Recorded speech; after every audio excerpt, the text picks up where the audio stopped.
I moved into the neighborhood because the rent was low and I needed a quiet place to focus on work. The street was unremarkable at first glance. Modest brick houses with trimmed lawns, driveways wide enough for 2 cars, and mailboxes that lined up evenly along the curb. Most evenings, the street was still. The few neighbors I saw walked slowly, sometimes with dogs on leashes, sometimes pushing strollers. I liked the calm at first. I started noticing things the first week I moved in. The street was quiet in a way that didn't feel natural. It wasn't the usual suburban quiet where traffic fades and dogs bark in the distance. It was too empty. No cars passing after 10 at night. No late-night dog walkers. No children riding bikes under porch lights.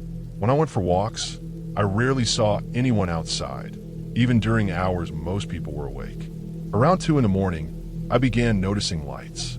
They came on in the houses across the street, always one by one, moving down the block. They were porch lights, old bulbs, and lantern-style fixtures, flicking on for a few minutes at a time. Nobody opened doors. Nobody stepped onto the porches.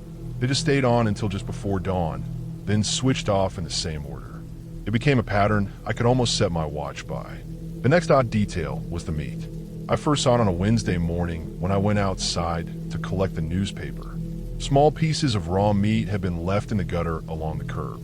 They weren't wrapped, weren't in containers. Just cuts of muscle, pink and wet, with clean edges that suggested careful slicing. I assumed it was trash at first, something a neighbor had thrown away. By the evening, it was gone. The next night, the smell returned, faint but distinct, like iron and rot carried on the cool night air. Again, I found scraps the next morning, gone by mid-afternoon. I started paying attention to the cul-de-sac at the end of the street.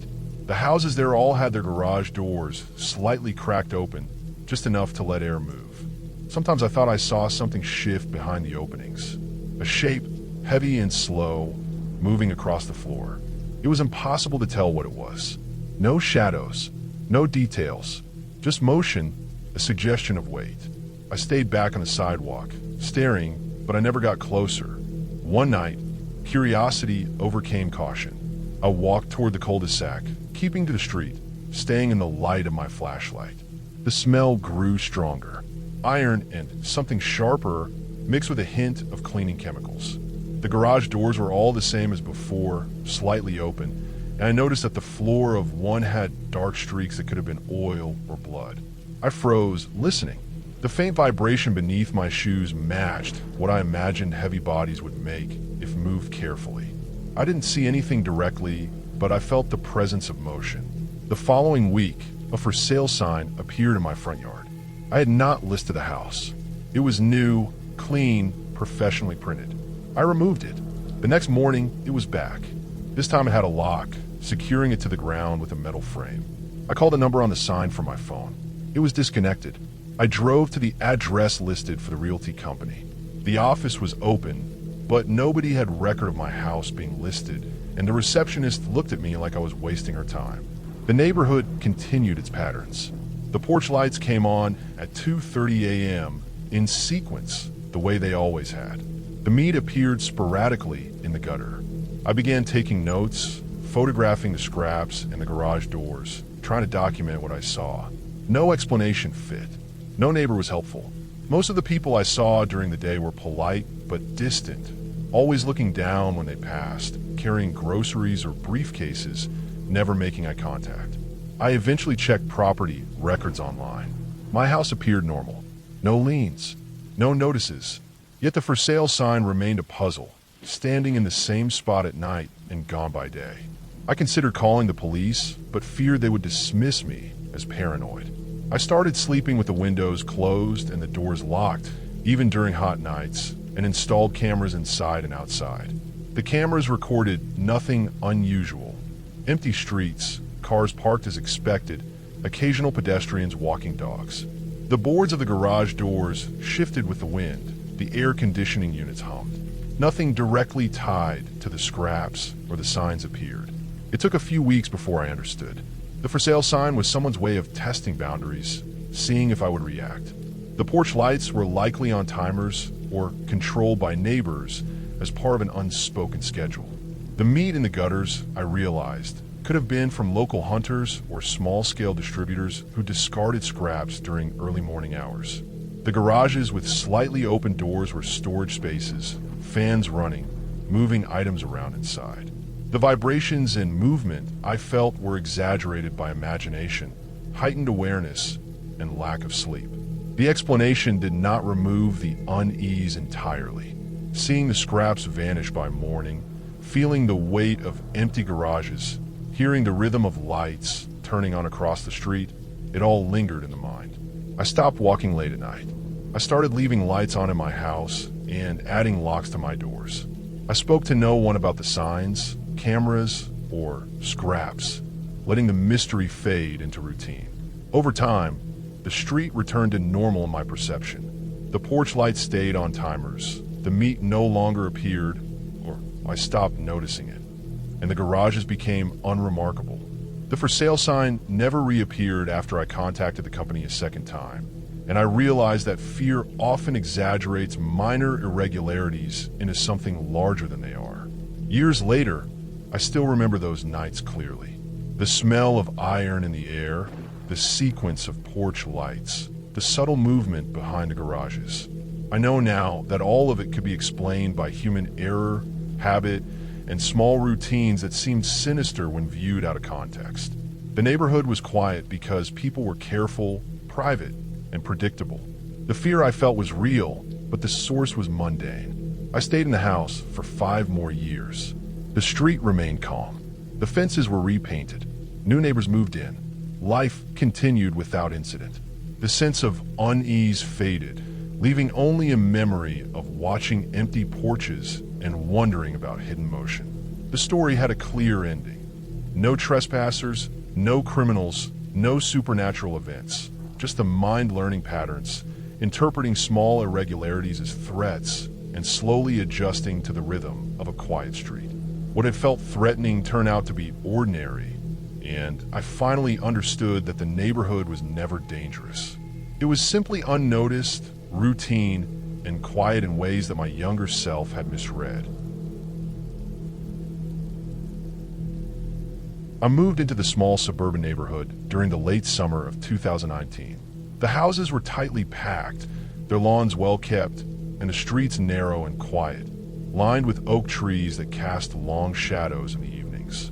I had chosen the area for its calm, for the sense of distance it gave me from the chaos of the city, and for the fact that it was easy to walk to the nearby grocery store and coffee shop. My house was modest, a single story with beige siding and a tiny front porch that faced a cul-de-sac. From the moment I arrived, the house felt like mine, and the quiet comfort of the neighborhood was exactly what I needed after months of noisy apartment living. It took a few days to settle in. I unpacked boxes, arranged furniture, and started to explore the little details of the house. The scratches in the hardwood floor, the faded wallpaper in the bathroom, the loose hinge on the back door. Everything felt manageable, normal. My only real exposure to people was the neighbor across the street, an older man who kept to himself. I saw him from my porch at first, tending to his rose bushes or collecting the mail. He didn't acknowledge me beyond a nod or a wave. I didn't think much of it. People have routines, I thought, and his were just quiet. Then the subtle things started. The first time, I noticed it while watering my front yard. There was a movement in the corner of my eye, a figure standing at the edge of the driveway across the street, barely visible behind the shadow of his garage. It didn't make sense. The man never seemed to be outside at that time. I paused, scanning the yard, but he was gone. I shrugged it off, assuming I had misread a silhouette or a branch in the wind. Over the next few weeks, the appearances became more frequent. I would see him standing near his car, staring in my direction, but always looking slightly away when I noticed him. Sometimes he was on the sidewalk, lingering near the end of my driveway for a moment before retreating behind his fence. The first time I realized it was deliberate, I was bringing in groceries. I caught him mid-step, frozen, and he didn't move for a full minute. It was unnerving. My stomach sank, and I hurried inside. I tried to normalize it. I told myself it was harmless, that old people are slow to notice movement, that maybe he had just been stretching his legs and I happened to be in the way. But there were other things. Packages I left on the porch disappeared. only to reappear slightly moved a few hours later. Occasionally, I would leave a window open to air out the house and notice it close when I returned. It was subtle, nothing that could be proven, but enough to make me feel watched. The unease grew into a tight knot in my chest that followed me through every room. One evening, I was returning from the store around 8 o'clock. The sun had dipped behind the trees, and shadows stretched across the cul-de-sac. I saw him again, standing near the corner of his house, just barely visible. This time, though, he was holding something. I couldn't make out what, but it was small, rectangular. My pulse quickened as I approached my house. I checked the porch light, hoping to distract myself from the feeling of being observed, and noticed the mail slot. The flap was slightly bent. My heart sank. That night, I couldn't sleep. I lay in bed, the window cracked for air, listening to the quiet hum of the neighborhood. Every creak of the floorboards, every wind-blown branch tapping against the siding, made me flinch. Around midnight, I heard footsteps on the porch. Slow, deliberate. My stomach tightened. I stayed frozen, pretending to be asleep, listening to the soft scuff of shoes on the concrete. It lasted for maybe 2 minutes, then stopped. The next morning, the front door was slightly ajar, the lock untouched. Nothing inside was disturbed, but the sense of violation was profound. I began documenting everything. Times, dates, movements. I watched him from my window at various points during the day, noting patterns. He was methodical, predictable in his unpredictability. Some days he would be absent entirely, as if nothing had happened. Other days, he appeared constantly, at first glance casual, but always too deliberate. My sense of safety eroded. I stopped leaving the house at night, and during the day, I avoided looking in his direction. It escalated to a point where I found evidence that could no longer be ignored. One morning, I went to retrieve the newspaper and noticed a small envelope tucked under the door. Inside was a series of photographs, printed on regular paper, showing my house, my car, even glimpses of me through the windows. The images were recent, clear, and taken from angles I could not have exposed publicly. The knot in my chest twisted into fear. I knew I had to act, but the idea of confronting him or calling the police felt both necessary and terrifying. I started documenting more aggressively. I set up cameras at my windows, recording everything in the yard. I made a point of noting every car, every movement. The footage confirmed what I already suspected. He was in my yard at odd hours, crouched behind bushes, sometimes peeking through the windows. Every time I reviewed the recordings, my stomach churned. I felt trapped in my own house, every shadow a potential threat. Eventually, I contacted the authorities. They came, took my documentation, and went across the street to speak with him. I watched from the blinds as they knocked, spoke, and left. I could see him standing at his door, expression unreadable, hands in pockets. I didn't sleep for 2 nights afterward. Then, without warning, he disappeared. I never saw him again. The sense of dread lifted slowly over weeks. I replaced locks, installed better lighting, and slowly reintroduced myself to the street. My yard felt safe again, the shadows familiar rather than threatening. Looking back, it was clear that the man was meticulously watching, perhaps deriving some quiet satisfaction from his actions. But he was human, vulnerable to exposure and consequence. The months of fear left scars, a heightened awareness that some people are capable of extreme, quiet intrusion, and that normal appearances can hide deeply unsettling behavior. I never learned his motive, but the clarity came in understanding that awareness, vigilance, and decisive action were the only things that could reclaim my sense of security. Even now, years later, I look across that cul-de-sac with caution. The oak trees still cast long shadows, and the houses remain tightly packed, but I know that beneath the calm surface, there can be observation, intrusion, and a quiet, deliberate erosion of safety.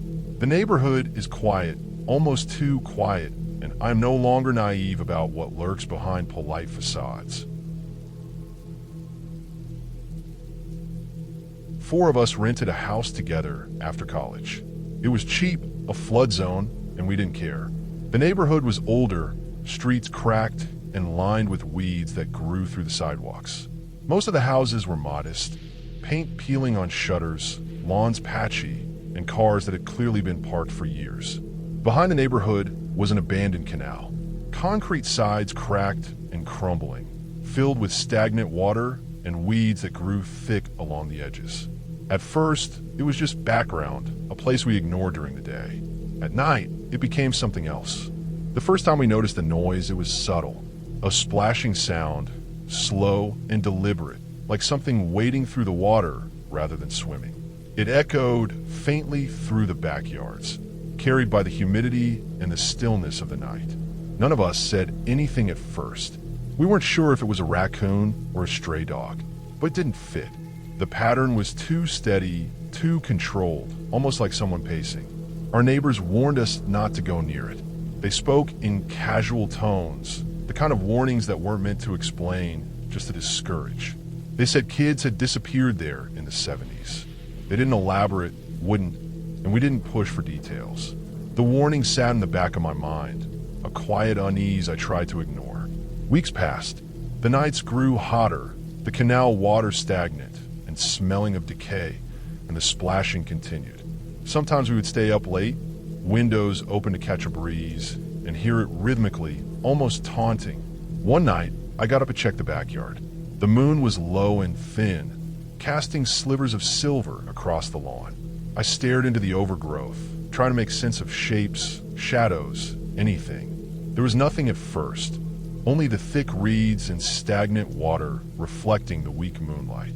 Then we saw it, something moving between the backyards. I froze before I even recognized it. Too tall to be human, its shoulders clearing the hedges with ease. Its movement was wrong, sideways steps, long pauses, almost mechanical in rhythm. It wasn't running. It wasn't walking normally. It just moved slow, deliberate, and somehow purposeful. My roommate saw it too. We didn't speak, didn't call anyone. We watched it slip along the backyards, silent and precise, until it disappeared into the night beyond the canal. The next morning, the street looked strange. Every trash can, lined neatly along curbs, had been tipped over. Garbage spilled across the asphalt, bags torn, papers scattered in the wind. Every can except ours. Ours stood upright, untouched at the edge of the driveway. I went to inspect it and froze again. Inside was a dead raccoon, carefully placed, facing the house. Its body was clean, no signs of struggle, positioned as if it had been set there intentionally. I backed away slowly, stomach twisting. It wasn't natural, not the way animals die in streets or get caught by cars. Someone had done this deliberately. We spent the rest of the day cleaning up the street, disposing of the raccoon carefully. Every action felt heavy, like we were intruding on something larger than ourselves. We didn't speak of what had happened. The weight of it lingered in the corners of the house. I couldn't sleep properly for nights afterward. I kept imagining the figure from the canal, thinking about how it moved, and how it could have placed the raccoon so intentionally. We considered cameras, police reports, any way to assert control over what had happened, but nothing seemed appropriate. The neighborhood was quiet and normal during the day. People mowed lawns, drove to work, and kids rode bikes, oblivious to what occurred at night. It felt as though the unusual events were isolated to our perspective, invisible to everyone else. The splashing continued for weeks, though we never saw the figure again. Each night, we could hear the same rhythmic steps in the water, slow and deliberate. Our windows were closed more often. I started leaving lights on, a feeble attempt at reassurance. My roommates felt the same unease, but adapted differently, some with curiosity, some with avoidance. Eventually, I pieced together what I believed was happening. The neighborhood backed onto the canal, and it had been abandoned for decades. Local people had claimed it was dangerous, and it probably was. The figure we saw was likely a trespasser, someone using the canal and backyards to move unnoticed. The movement of the figure, unnatural and deliberate, suggested practice, someone familiar with the terrain. The raccoon had been left as a message, not random, placed to assert dominance or mark a boundary. The tipped trash cans were not random vandalism, but part of the same pattern. Selective, careful, with our property singled out differently from the others. Understanding didn't remove the fear, but it framed it. The figure, the placement, the pattern of night activity all fit a plausible scenario. It wasn't supernatural. It wasn't impossible.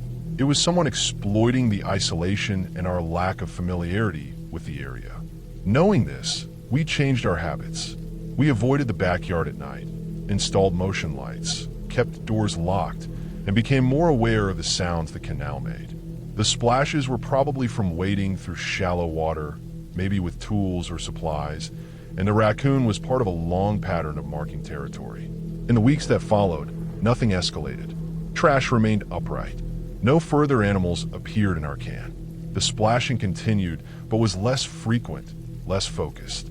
Eventually, it blended into background noise, the way any unusual rhythm does once repeated enough times. The street returned to ordinary life during daylight hours, the trees casting long shadows over cracked pavement, cars humming as they drove by, dogs barking in yards, people walking. The story had a clear ending. There was no confrontation, no capture, no dramatic resolution. What we experienced was real, but ordinary in the sense that it had a rational explanation. Someone exploiting the neglected canal and isolated backyards, leaving signs that were alarming but logical once examined. The unease was real, but it was human behavior, not something beyond comprehension. We stayed in the house for a year, never again encountering the figure, never again finding another animal, never seeing any other direct signs. The canal remained abandoned, overgrown, and stagnant. We adapted our routines and learned to respect the space behind the neighborhood, keeping to our yards and avoiding the edge of the water. It became just another part of living there, another quiet element in the rhythm of the street. The memory of the nights, the figure, the raccoon, remained vivid, but it was framed by understanding. The horror had been immediate and visceral, but it was entirely grounded in reality, entirely explainable. It had an ending. No more surprises, no more trespass, only the recognition that some neighborhoods carry stories in their shadows, and paying attention keeps you safe.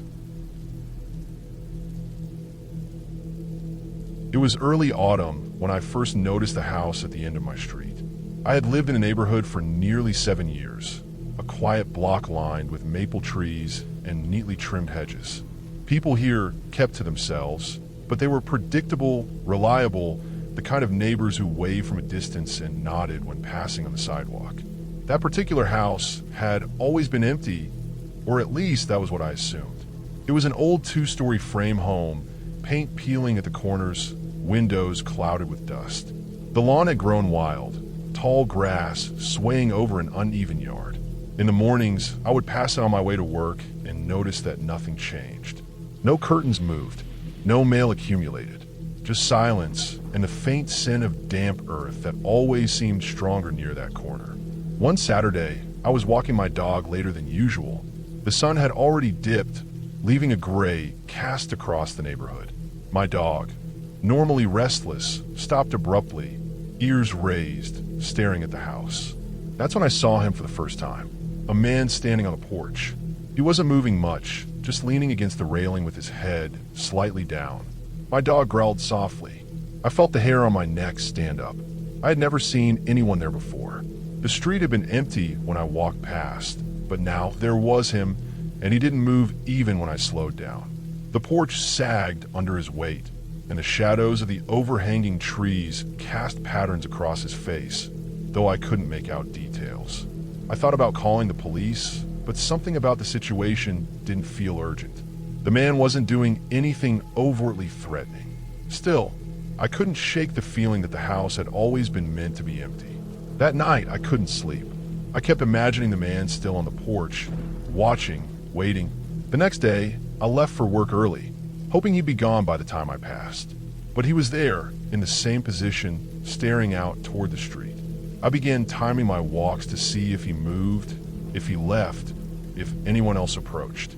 Days went by. He didn't change positions. The same slouched posture, hands in pockets, head tilted slightly downward. After a week, I started noticing small signs that disturbed me. A light in the kitchen flickered on and off at night, just long enough to catch my eye when I glanced out my window. Garbage bins that had been empty were suddenly full. Footprints appeared in the dirt along the side of the house, leading to the backyard, then disappearing into the overgrown brush. I told myself it was probably squatters or someone else using the house without permission, but the man never left the porch. I never saw him enter. I never saw anyone else around. One evening, I returned from grocery shopping to find the street unusually quiet. My neighbor's front door was open, lights on inside, but nobody was outside. I slowed down as I approached the end of the block, and my stomach sank. The man was no longer on the porch. Instead, a figure crouched behind the tall grass near the side of the house. I couldn't make out if it was him or someone else. The figure moved only slightly, enough for the shadow to ripple across the ground. My dog froze again, growling low in the throat, refusing to step closer. I picked up my pace, hands tied on the leash, heart hammering. That night, I lay awake listening to the sounds of the street. Cars passing were too far away to matter. I could hear the rustle of branches, the creak of the swing set in the empty yard, and faint, deliberate footsteps moving around the house. Over the next few weeks, I became obsessed. Every evening, I would watch from my window. I documented the movements, the lights, the subtle signs of life. The man, or whoever it was, appeared at unpredictable hours. Sometimes during the day, sometimes after dark. I noticed a pattern in the nights he moved more. After storms, or when the wind blew the trees hard against the windows. I began walking my dog along the other streets to avoid being near the house.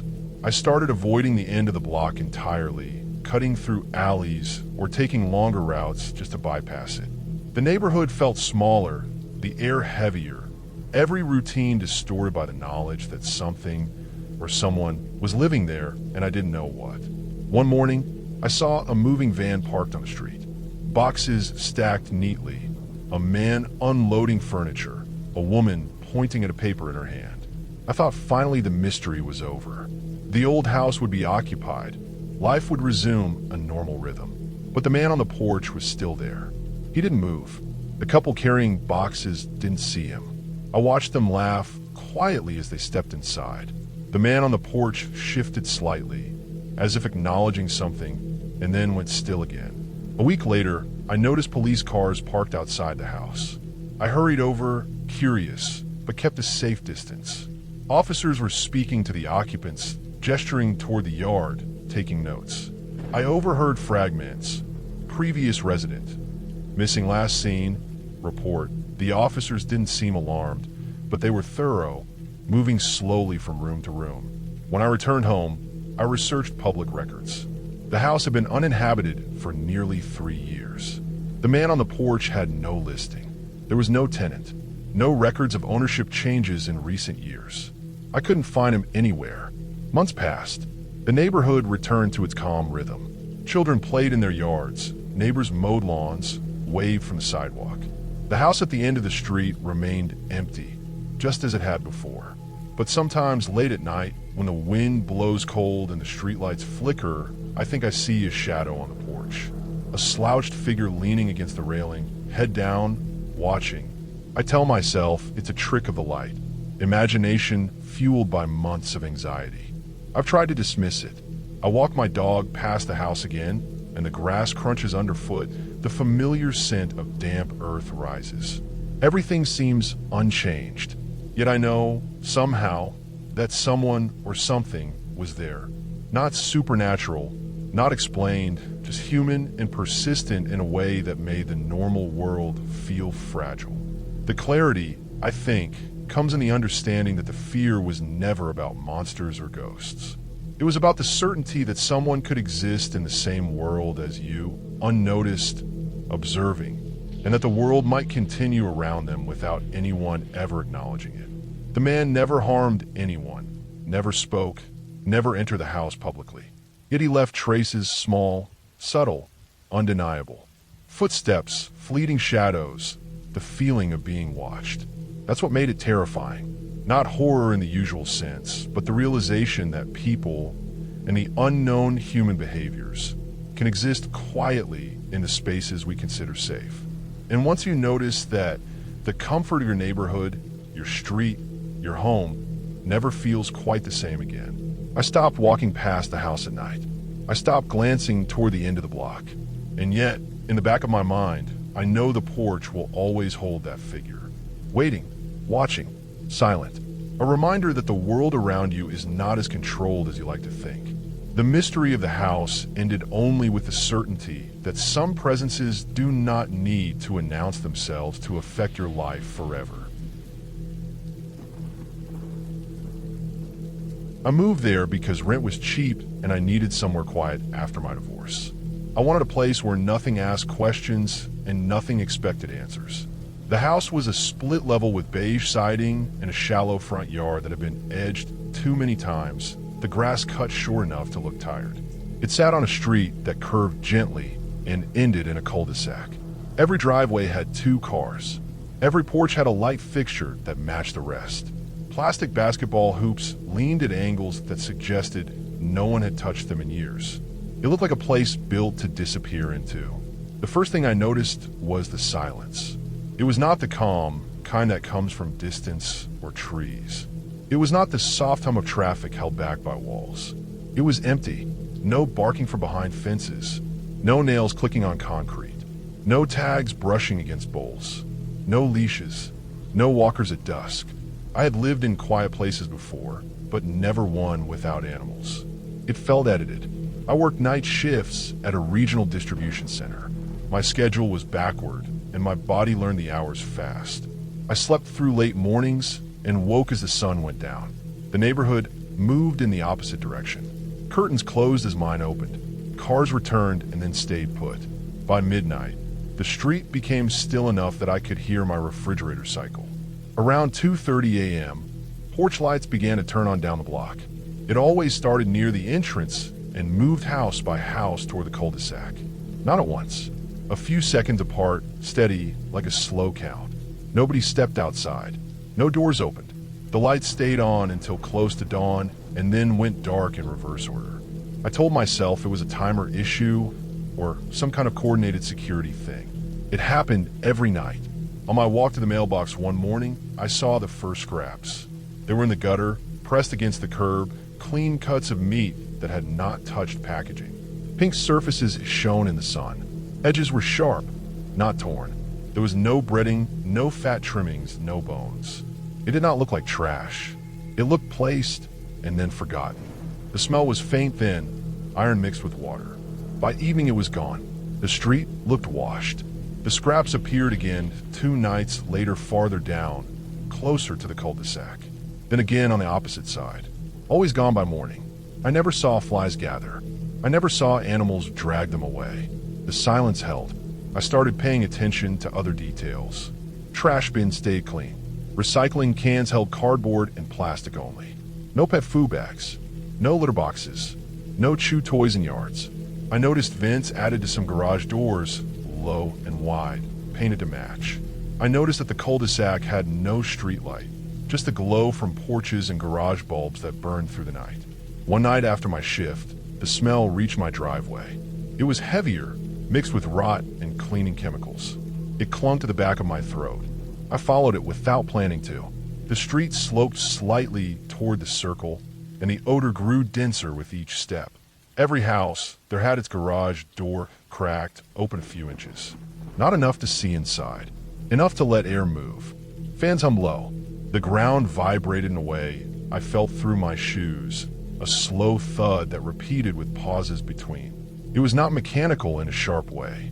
It was weight moving and settling. I stood at the edge of the cul-de-sac and waited. The vibration came again. The smell pulsed with it. My chest tightened without reason I could name. I turned back before the lights could change behind me. Sleep became shallow after that. I kept my windows closed. I washed my shoes more than needed. I started to notice marks on the pavement near the circle, thin lines that caught the light, like where metal had scraped concrete. On trash day, I watched from my kitchen as a plain box truck came before dawn and left before the sun touched the roofs. It did not have markings. It did not stop at my house. The following week, a for sale sign appeared in my yard. It was planted straight, the frame new, the lettering printed clean. I had not listed the house. The name on the sign was a local realty company I recognized. I took it out of the ground and leaned it in my garage. By the next night, another sign stood in the same spot, set deeper.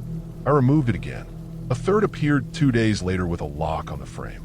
I checked the county website from my phone. My property status showed pending. The date was wrong. The file number did not match anything else on the page. I drove to the county office after work and pulled the record. It showed a lien filed under a business name tied to waste management. The address listed was the cul-de-sac. I spent the next nights watching. At 2:30 a.m., the lights came on. The vibration followed. The box truck returned on a different morning. I parked down the block and walked past the circle at dawn. One garage door had dried streaks along the bottom edge, darker than oil.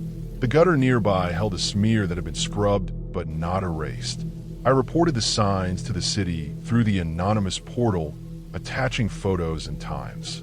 An inspector came 2 days later while I slept. I woke to a notice on my door about a zoning review. That night the lights still came on. The vibration felt closer, sharper. The smell pushed under my door despite the weather stripping. The explanation came together without a moment of discovery. It assembled from records and routines. The cul-de-sac houses were owned by the same holding company. The garages had been modified legally for refrigeration units under agricultural exemptions. The business name tied to the lien-handled animal processing for private buyers. It did not list a storefront. It did not list hours. It operated at night to avoid attention and heat. The silence was policy. Pets attracted notice and noise. Meat scraps were mistakes washed away before morning. The porch lights were a signal to run equipment and coordinate movement without people stepping outside. The vibration was from carcasses moved on rails and lowered into freezers. The smell was the cost of doing it inside a neighborhood that looked empty enough to hide. The for sale sign was leverage. It was easier to push out a renter than to adjust the schedule. The pending status froze my options. The lock was a message without words. I moved out within a week. I broke the lease under health concerns and paid what I could. The inspector returned after I left. The operation shifted hours for a month and then resumed. The signs disappeared from my yard. The house was listed and sold quickly. I drive past sometimes on my way to work. The lawns are still trimmed. The hoops still lean. The street is still quiet in a way that feels arranged. The porch lights still flick on around 2:30 a.m. one by one and stay on until dawn. My parents bought the house because it backed up to trees. They said it was for privacy, for fresh air, for a space that felt like it belonged to us alone. I was 12 and bored. The house had a small yard, a swing set that squeaked even when empty, and a patch of lawn that never seemed to grow evenly. The fence at the back was newer than the rest of the property. The posts were straight and smooth, the nails shiny and flush with the boards. Beyond it, the ground sloped down into a shallow ravine, and the trees crowded together in a way that made shadows fall thickly even in the late afternoon. I spent a lot of time along that fence, tapping the boards, imagining forts and forests and adventures I would never go on. At night, I started noticing the sounds first. Footsteps. They came from the woods, quiet but deliberate. They matched my own pacing along the fence, slow and steady. I could never tell how far in the woods they went, or who, or what was walking. There were no voices, no rustling of clothing, nothing to identify a person, just steps. My mother told me not to worry, that it was probably an animal, and I nodded even though I knew it sounded wrong. Too heavy, too regular. Our neighbor had mentioned casually to my dad that the previous owner had problems with trespassers. My father said nothing, but I remember the way he rubbed the back of his neck when he heard it. I wanted to ask more questions, but I never did. That explanation did not account for the scratches I found on the fence. Long, vertical grooves etched into the boards, evenly spaced, sharp-edged, and too deep for a child or an animal. Too consistent for tools, too precise for anything natural. I ran my fingers over one once, feeling the ridges under my nails, and it left a thin line of splinters across my palm. One evening, right before dinner, I was walking past the fence and froze. A section of the boards flexed inward, like someone was leaning their full weight against them from the foreside. It pressed in slowly and then released with a soft pop as it returned to its original shape. My stomach turned, and I backed away without looking behind me. That night, I could barely eat. I kept imagining what could have pressed against the fence, what could have been waiting in the shadows beyond the trees. My parents noticed nothing, or perhaps they chose not to. The next day, my dad reinforced the fence. He added diagonal braces, hammered extra nails, and even pounded stakes in the ground behind the posts. I followed him around the yard, asking questions I already knew the answers to, feeling a dull unease in my chest. When it was done, the fence looked stronger, safer. I wanted to believe it was. That night, the noises began. At first, I thought it was the wind. Leaves rustling, small branches snapping, the familiar sound of a suburban night. But then I heard it clearly, walking on the roof. Soft, deliberate steps, moving from one end of the house to the other. I held my breath and listened. There was a rhythm to them, slow and measured, as if someone knew exactly where to place each foot. My stomach clenched. I had never imagined anyone could get onto our roof without us noticing. I stayed in my room, pressed to the floor near the bed, listening until the sound stopped. When it did, the silence was worse than the noise. I wanted to wake my parents, to point at the ceiling and insist someone was up there, but my throat tightened. I thought of what our neighbor had said about trespassers, about the previous owner. Maybe this had nothing to do with us personally. Maybe it was something routine, something I could explain logically. But my gut refused to believe it. Over the next few nights, it continued. The footsteps returned, sometimes on the roof, sometimes at the fence, sometimes both. I started timing them, noting the pattern. They came later when I stayed up later, or earlier if I went to bed early. I could hear the boards flex under weight, the nails creaking. One night, I thought I saw a shadow move between the trees. I squinted in the dark, holding the edge of my blanket to my face. It vanished as soon as I focused, like it had never been there at all. I began marking the fence. Each scratch, each indentation, I made a note of. They multiplied. Sections I had inspected a week ago now bore new lines, almost identical in spacing and depth. I started sleeping with my bedroom window closed and locked, the blinds drawn tight. Even then, I could hear faint thumps through the ceiling, soft, deliberate, weight pressing down. The turning point came on a Saturday morning. I woke early, the sun just tipping over the treetops. Something made me look out the window. Along the edge of the ravine, the ground was disturbed. Footprints led up to the fence, pressed the soil down in perfect, careful lines, and stopped abruptly. No one had crossed over, no one had climbed down into the yard. But the prints were there, heavy and deliberate, and they disappeared as if whoever, or whatever, had left them had vanished in a thin air. I told myself it had to be a neighbor, someone using the woods to walk unnoticed, testing fences and doors. I reasoned with myself, traced logical scenarios. Maybe a teenager, maybe a trespasser from miles away, someone familiar with the previous owner's complaints. It made sense on paper. In practice, it didn't fit. The scratches, the rhythm of the steps, the weight on the fence, the roof walking, it all suggested more than simple curiosity. My dad eventually installed motion sensors and cameras, thinking it would end the problem. I stayed with him during the installation, watching the wires snake along the eaves and down the posts. That night, we reviewed the footage. Nothing. No figure in the yard. No movement beyond what the cameras could see. The scratches remained. The boards flexed. The roof groaned. And the footsteps continued. The solution came unexpectedly. A contractor my father hired to check the house noticed the fence posts were hollow. The interior was thin metal, not solid wood, designed to bend under pressure for structural reasons. The scratches matched standard grading marks from the manufacturing process, exaggerated over time by natural warping. The boards had been scored to reduce splitting and aid in nailing. The flexing was not weight from a person. It was the boards responding to moisture and temperature, the metal frames bending and returning. The walking on the roof was animals, raccoons, squirrels, possums, using the eaves and gutters as paths. Their steps sounded heavier at night, amplified by the wooden roof sheathing. I felt foolish, initially, for letting fear twist these ordinary details into something sinister. But at 12, with boredom and imagination, the woods and the night became a canvas for worry. The forest was dense, the light dim, and the house, though quiet and clean, had 1,000 small noises that could be explained away but felt deliberate when I was alone. By the time I was 13, I understood the sounds, the scratches, the flexing. The trees still dropped shadows. The fence still groaned in storms.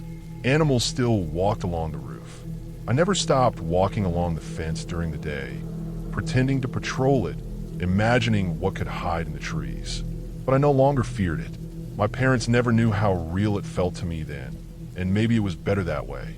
I learned to distinguish imagination from reality, and the house became ours without trespassers, without mystery, just with ordinary fences and ordinary woods and ordinary animals. I moved into the neighborhood during the summer, when the heat made the air thick and the smell of freshly cut grass mixed with the faint scent of asphalt. The houses were older, built in the 1960s, with large yards and narrow driveways. I had chosen the street for its quiet feel, the way the trees arched overhead, shading the sidewalks in a mottled pattern of light and shadow. My neighbors kept to themselves, tending their lawns or jogging in the mornings, but there was a sense of stability, of normal life, that made it comfortable. The house directly across from mine had always been neat. A small, pale blue bungalow with white trim, a tidy lawn, and a mailbox that matched the shutters. The occupant, a man who seemed older than the rest of the street, was polite in the brief nods he offered when our paths crossed, but he rarely left his yard. I had only seen him once or twice enter or exit the house. It was late August when I first noticed something odd. I was returning from the store, carrying bags of groceries, when I saw him in his driveway. He stood at the edge of the lawn, a wheelbarrow in hand, shuffling dirt from one side of the yard to the other in small, meticulous mounds. I assumed he was planting something, though the yard already seemed well maintained. The strange part was the intensity of his focus. He didn't glance at the street, at passing cars, at neighbors walking dogs. He didn't seem to hear the wind in the trees or the creak of the porch on my own house. He was entirely consumed by this task. It left me with a tight feeling in my chest, a kind of unease I couldn't immediately place. Over the next few days, I noticed him more frequently, though always from a distance. Early in the morning, he would pace his driveway with a tape measure, noting distances between the mailbox and the curb or the corner of his garage. At night, I sometimes saw a dim light in the basement window and a shadow moving back and forth, as if someone were endlessly rearranging something heavy. The sense of normalcy in the neighborhood made these small oddities stand out, and I found myself watching. I tried to reason it away. Perhaps he was retired, obsessive about his property, or simply alone. Still, there was a quiet intensity that felt deliberate, almost predatory in its precision. One evening, I was returning from work around dusk. The street was empty, the sun low, painting everything in a muted gold. I saw him at the edge of my yard. I froze. He was kneeling beside my front walkway, hands moving over the concrete, examining the cracks. I didn't see him approach. There were no sounds of footsteps. He stood when he noticed me watching, just straightening his back, and turned back to whatever he was doing. My heart raced, but I told myself it was probably nothing. Maybe he had wandered by and noticed some imperfection, some problem only he cared about. Still, I started locking doors earlier, pulling blinds down, feeling watched even when no one was visible. In the following weeks, his behavior escalated in subtle ways. I would glance out a window to see him at the end of his driveway, staring at my house, clipboard in hand. Sometimes he would sketch something, other times he just squatted, studying the lawn, the walkway, the garage. Packages I received were sometimes moved slightly, though never opened. A broom left on my porch would be shifted. I double-checked cameras and locks, but nothing seemed tampered with directly. Just the presence, the feeling that someone was cataloging my life minute by minute, mapping routines I didn't want mapped. The neighborhood, which had once been comforting, felt constrictive, as if each tree and fence post now functioned as a silent marker in someone else's study of me. The climax came on a rainy afternoon. I had been working from home, but the gray clouds pressed low and the rain fell in steady, rhythmic sheets. Through the living room window, I saw him at my gate, holding an umbrella, crouching to examine the latch. I couldn't see his face through the raindrops, but the attention to detail was undeniable. I grabbed my phone, debating calling the police, but hesitated. There was no immediate threat. No yelling, no force. Just observation. I decided instead to walk outside, carefully, keeping a good distance. He didn't move, but his eyes followed me. The rain pooled around the edges of his shoes, and I could see the mud on the tips of his boots, the water dripping steadily from the umbrella onto the grass. I noticed then that he had small tools laid beside him, a measuring tape, a notebook, a folded trowel. He was prepared, methodical, not chaotic. The sensation of being studied, of someone knowing the edges of my property and the exact length of my gate, hit me fully then, a cold, tightening awareness in my chest. After that day, I contacted the authorities. I explained my observations, the patterns I had noticed over weeks. They visited, walked the property, and spoke briefly with him. The officers reported back that he had no criminal record, that his own property was all legally his, and that his activities were unusual but not illegal. He was ordered to stay off my property. After the visit, I installed cameras and motion sensors, and the sense of relief was immediate, tangible. The street seemed brighter. My windows no longer carried the weight of eyes watching from across the way.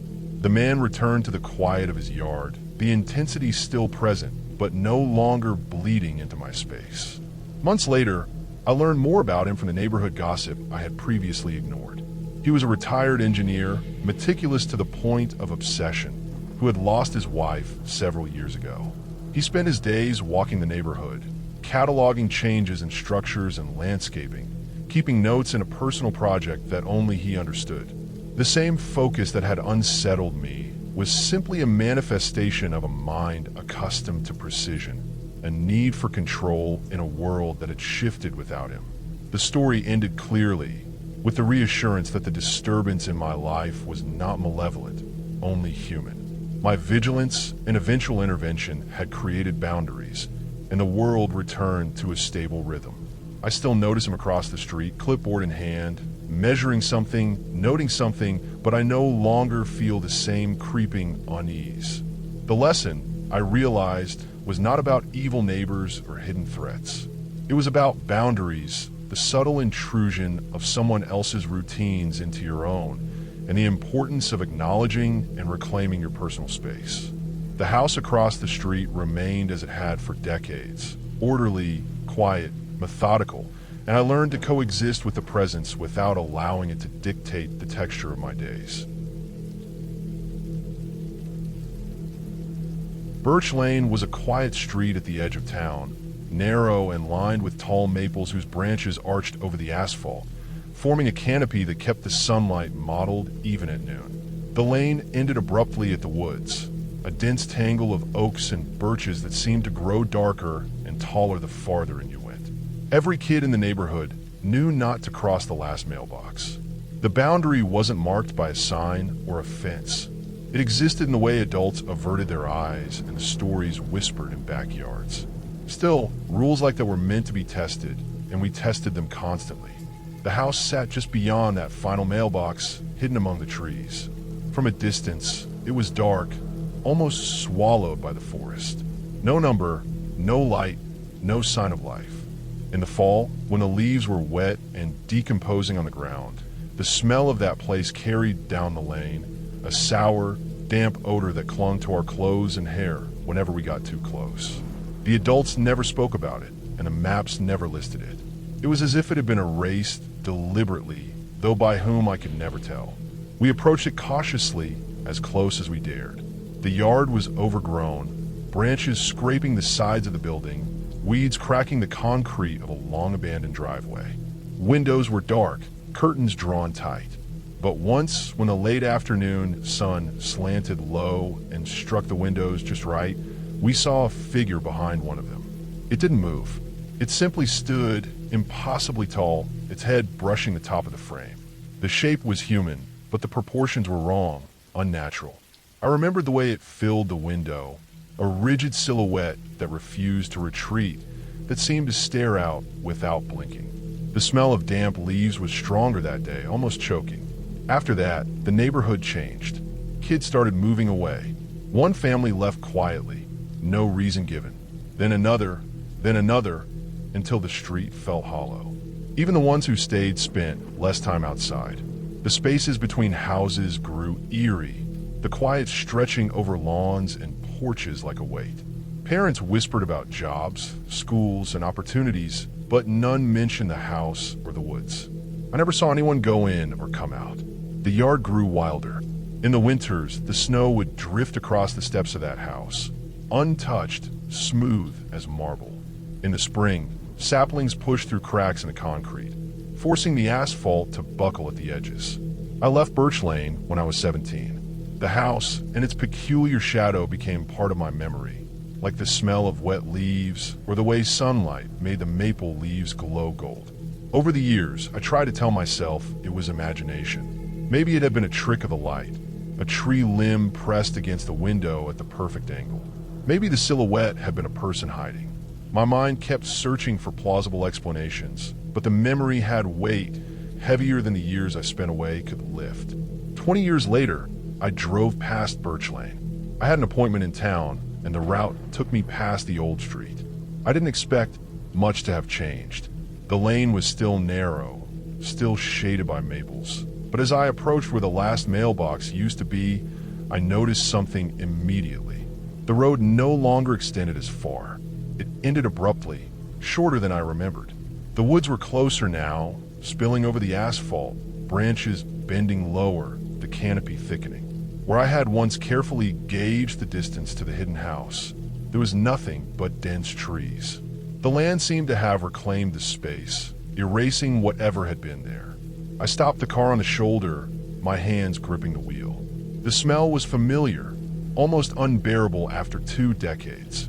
Wet earth, decayed leaves, the faint tang of rot. The woods pressed against the edge of the road, alive with sound I hadn't noticed before. The rustle of small animals, the snapping of twigs underfoot, the distant murmur of a creek I didn't remember being that close.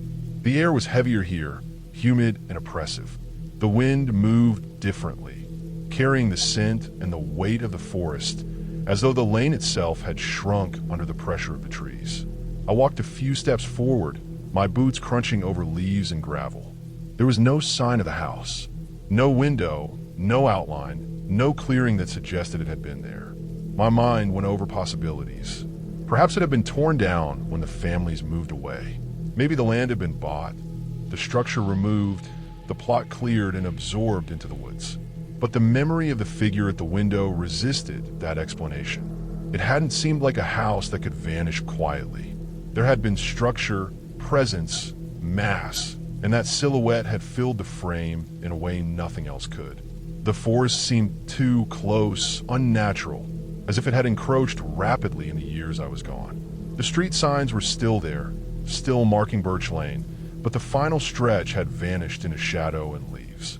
The mailbox I remembered as a boundary was gone, replaced by a row of birches and saplings that had pushed through the old gravel shoulder. I ran my fingers along the bark of the nearest tree, tracing the line where asphalt met forest, and the memory returned with a clarity that unsettled me. The smell of wet leaves, the shadow in the window, the way every kid on the lane knew not to go further. It was all intact, just hidden beneath a layer of time and nature. Driving away, I realized the change wasn't just the road. The air along Birch Lane felt heavier, tighter, like the space for human movement had shrunk. It was a subtle pressure, the sensation of being watched without eyes, of boundaries shifting while you slept. The memories of the house, the silhouette, the smell, the quiet draw of the woods, followed me as I merged onto the main road. I could see how the lane had always ended at the forest, how it had always been a threshold, and now the threshold had crept closer, compressing the boundary, swallowing the space that had once felt like the edge of the world. By the time I reached the town proper, the weight in my chest had eased, but the image of the street and the house persisted. The explanation didn't matter anymore. Whether the house had been demolished, or had been absorbed into the trees, or existed only in memory, the impact remained. Birch Lane had changed quietly, imperceptibly to the casual observer, but profoundly for those who remembered. The woods had reclaimed their edge, the road had shortened, and the invisible boundary that had defined childhood curiosity and fear had shifted without fanfare.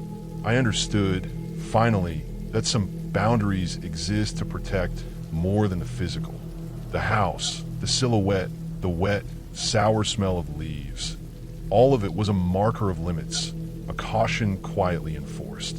And while the street had been shortened, the lesson remained. Some places are meant to be left alone, and some edges are not crossed. The forest pressed closer now, but that closeness only confirmed the warning we had ignored as children. The past hadn't changed, only the space to experience it. Birch Lane ended at the woods, as it always had, but now the woods were nearer, their presence unavoidable, their boundary unmistakable.